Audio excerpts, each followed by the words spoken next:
Oh, hi, I didn't see you there. Hey, Jordy, did you know that we're on other platforms too? Really, like Spotify, Apple Podcasts, YouTube, and if you would like to talk to us, Discord and Reddit. Yeah, and if you're watching on YouTube, you should subscribe too. Thank you.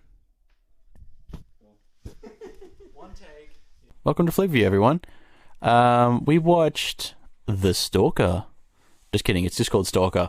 But this movie, Jordy thought it was about a stalker. I did at first until I realized it was much cooler than that. They started talking about zones and other mysterious paranormal things, and it's like, wow. Yeah, and then I realized that it's actually depressing as fuck. Yes. Because all these actors fucking died because they were rolling around and playing in actual genuine radiation. 3 were actually, died and were linked to the actual, waste / radiation / whatever / fucking intoxication or whatever. There are mixed reports. One thing that's confirmed is that it was chemical waste, like that scene at the end of the movie where there's just waste in the white foam in the water. That is genuine chemical waste that they were exposed to. But there are also scenes in this movie in abandoned labs with glassware and sludge and shit, and that old ass beakers and shit. That very much does look like radioactive waste. Yeah. So. And they're just fucking literally one of the guys put it in his fucking mouth, and it's just. I mean, this movie is one of the strangest movies I've ever seen because it was extremely calm, but also extremely tense at the same time. Yeah, there's very much an atmosphere that still prevailed, even though we were riffing off it and saying stupid shit, which I can't remember now. But I like this movie a lot. I like the atmosphere. I like the use of imagery and color. I like the contrast, composition. It's very nice. It looks extremely nice. We were saying during the movie, you could take basically any still frame, and that's a painting. Oh, absolutely. And I mean, from a movie from 1979, they remastered it with the original film. I don't remember how they did it. The original negatives or whatever. Yeah, and it just looks great, man. At the start, they don't use color to. It's in sepia, I think. It's in and to sort of tell the story a bit at the start, and then color fades in and out throughout the movie. It's used as a bit of a. I feel like that's a spoiler that it suddenly turns to color. Because it was a magical moment. It was holy shit. I mean, we spoil every movie that we talk about on here. So but it feels like this one. I want there to be impact with this movie. Okay. Yeah. Well, that's the one thing I'll say. Then Just hit reverse on that. Yeah. Just unhear it, everyone. Just say I it don't backwards. really know what to say if I'm not going to talk about the story. So this movie. No, we can talk about the story. I thought that was an impactful part. Yeah, it is a bit. This. What I really love about this movie, and I will probably actually watch this movie again. Is that it's in Russian? Well, yes, that's true. Keep that in mind if you were planning on watching it. It's not in English, and you will. Part of the atmosphere as well. I think. It is, yeah. And is that part of the story is the way that it's filmed. Yeah. And that is always an extra added bonus for me, because it's because us nerds appreciate the art that goes into making a cool shot. You know what I mean? Yeah. I mean, you a whole lot more than me. The craftsmanship that goes into getting the image. I can still appreciate a good shot when I see one.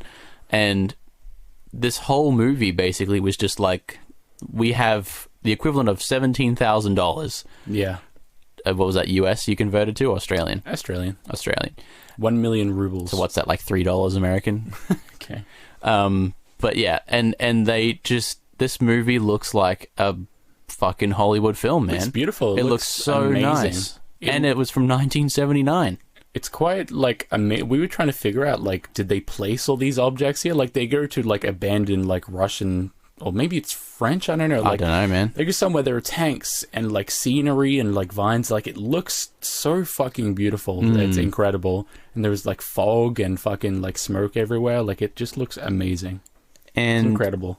They use, I mean, it's basically just our main characters, the writer, the stalker, and what's the other one? Physicist. The professor, wasn't it? Yeah, but physicist also. Yeah. And they are basically just walking through these fucking... I want to say picturesque, but it's not a good word to use considering it's like a wasteland. Most of the movie is like moral kind of quandaries or moral like reasoning. Like they each give their reasons as to why they are here, what they live for, and what they are wanting to achieve. Like I think this movie is very much trying to explore the meaning of self. Like what you are and what you want to be. Yeah, it's a very profound movie, and I think it's one of these things where when I watch foreign films, I always wonder if I'm going to lose some sort of connection to it just because I just purely don't speak the language.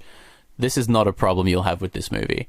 Like even though I always get incredibly tired when we're watching Flick View movies, like I was still glued to it. I almost actually fell asleep, which is a rare thing for me. This movie has lots of quiet, calming stretches with waterfalls and stuff in it. Just people laying down, like talking about different concepts that might put you to sleep. Yeah, but this movie is a must-watch, I would say. Yeah, I don't think there's any debate with the two of us that we would both recommend it. Oh yeah, it's pretty amazing, but I don't know about the ending. The ending was the ending was stank ass, but I mean, just cut it off at the very end and you'll be fine. The ending was almost like a fucking Marvel end credits scene. Guess what? This person is this, teasing the next Deadpool movie at the end. Yeah, it was literally like fucking X-Men end credits scene. Yeah, it was it was definitely a fuck you, it felt like. It was like the ending of The Incredibles, where the fucking baby suddenly can, shoot fire or something. Oh, yeah. Has all the powers at once, I think he had, or something like that. I don't know.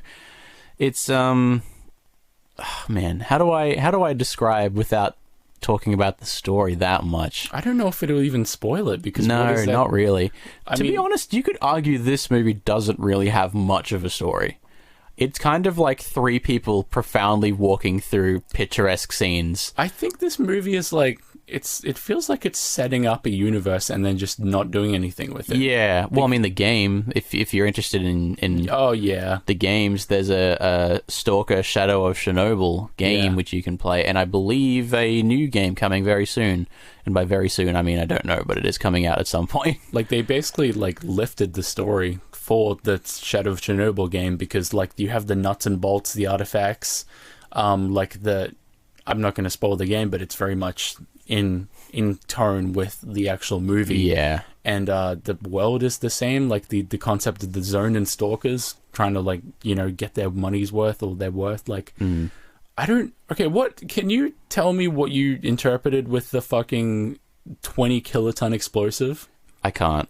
I have no idea. At one point, we need it. Okay, sorry. okay. There's so many threads in my mind. They get to the end, I guess. They're in a room, which is probably highly radioactive. They're not in the room yet. They're in a room, and there's a telephone on the ground, and we don't know where this room is. It rings. They don't acknowledge it. They're just like, "Oh, is that for you?"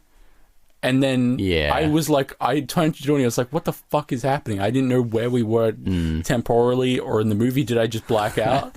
And they pick up the phone, it's just I don't know, they asking if it's a medical lab or something. Yeah, and no, this isn't them. Stop ringing here. And then the professor, they go back to what they're doing, and then they stop and they're like, oh, phone. And then the professor calls someone, tells them, hey, fuck you, I found the room.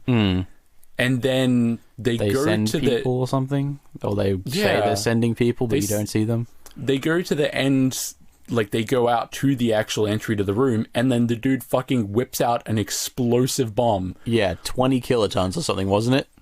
They jerked that it was a bomb. They're like, oh, this is a soul machine. Yeah. And then some guy was like, what, a bomb? And then we laughed because haha, wouldn't it be funny if it was a bomb? It actually was a fucking 20 kiloton explosive, and he fucking arms it and has a keypad on it, and then they wrestle in the fucking probably toxic radioactive sludge. Well, definitely toxic radioactive sludge. The actors are actually wrestling in life-threatening. Yeah, the lead actor literally died within 7 or 8 years. So did the director. Yeah, from cancer in the tube of his nose or whatever.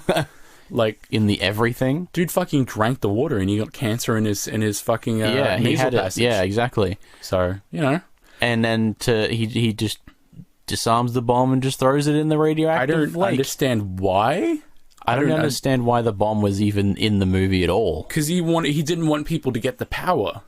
Oh, that's right, yeah. But then he just decided to fuck that. And then he says that the zone will judge him. And then he diffuses it, and then they leave. Maybe it was telekinesis. I know. It wasn't.